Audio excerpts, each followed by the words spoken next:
middleweight championship between Andreas Kotelnik and Amir Khan. These guys are all fighting on the undercard. We'll go through the fights that we've actually made, and Britain, which features light middleweight championship of the Commonwealth between Matthew Hall and Anthony Small. They're on the table here. We've also got Matt Macklin, who's defending his middleweight title, his debut in London. As I said, James DeGale will be on there, and also Frankie Gavin, who can't attend the press conference today, and Derek Chisora. And we've got some other fights that we're putting together. But let's talk about the ones that we've got. The one that's made at the moment is Matthew Hall, who's fighting Anthony Small. That is a great fight. You know, these two guys, they compete, they come to fight. I think in a trade, anybody knows that this is going to be probably one of the best domestic fights of the year. I'm certainly looking forward to it. Matthew's he's come on quite a bit in the last few months. He's been very busy. He won the Commonwealth title in great style against Bradley Price. Everybody was quite. I mean, I expected that fight to go on a little bit longer. He didn't even let Bradley get into the fight, and it was a fantastic performance. Anthony, he's the WBA international champion. He's very ambitious, like Matthew. They both talk a good fight. They both produce good fights in the ring. I don't think I've seen Anthony in too many boring fights.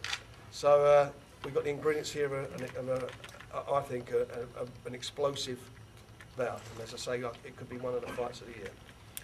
Matt Macklin, he's got his career back on track. He's going to defend his title against an opponent to be named in the next couple of weeks. He's lost 2 fights out of the 26 that he's had. He's got 17 KOs. He's got his career massively back on track, and I'm pleased to be working with him again. He won his title in good style. It was about 3-4 weeks ago. Yeah, like 5-6 weeks ago. As long ago as that, time flies. 5-6 weeks ago, up in the Midlands. I'm looking forward to him making the defence of his title. That again will bring him on a bit, and hopefully by the end of the year, I'm looking to him to be fighting for a world title. He's been around. It seems he's been around for a long while, but he's actually a young fella. He turned pro with me many years ago, but I think a couple of fights under his belt, he'll be ready or thereabouts for a world title, and we will. James has joined us. That's right, mate. I know you got caught in the trap. I was caught in the trap. As I say, he's fighting again next week in Ireland. Comes through that okay. It's a London debut for him. I'm sure all the London fans from his home city will be pleased to see him, so we're looking forward to that. We'll be announcing, or Dean will be giving me the opponents for this the week after next. They will all be domestic opponents. He'll be fighting English or British fighters, which I'm pleased with, so I'm looking forward to that. Got the big man down the end there. I'm throwing a challenge out today to Danny Williams. We want to make the fight. I think that Derek, even after 9 fights, and he's only had 9 fights, I will let him fight Danny Williams tomorrow. So we're getting in touch with Danny. We might be able to do it on this show with a bit of luck. We'll see what happens. But that's a fight I certainly would like. And I know Derek, who's very ambitious, would also like that.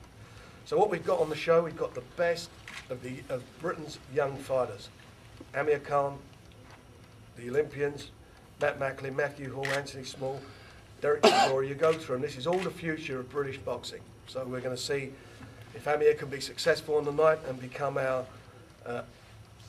next world champion, keeping our fingers crossed that will happen. And these guys, we're going to see what they've got between them and whether they're going to go on to become the future of British boxing. I believe they will do, and we will see on the night. I'm sure you've got lots of questions to ask, so if you do want to ask a question, please feel free to do so. Is Frankie Gavin still on the bill in Belfast? Frankie Gavin's still on the bill, yeah, of course, yeah. Yes.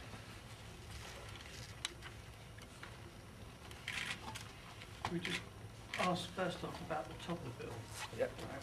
And in relation to what's happened to Ricky at the weekend, do you think Amir will ever fight? It's been talked about. As a boxing fan, I hope not, because Ricky Hatton should retire. Representing Amir Khan, I'd love to make the fight because I think it's a win for him, but I think Ricky Hatton should retire. Well, I mean, you see the fight, everybody else see the fight. He was poleaxed. It's not the first time. The same thing happened against Floyd Mayweather. and he was never in the fight. I mean, he got badly hurt, unconscious for 3 minutes. What has he got to do? He's got bundles of money in the bank. He's a rich man. He's got nothing to prove. And he can't prove it. That's the difference. He's got no, it's gone. Whatever he had is gone.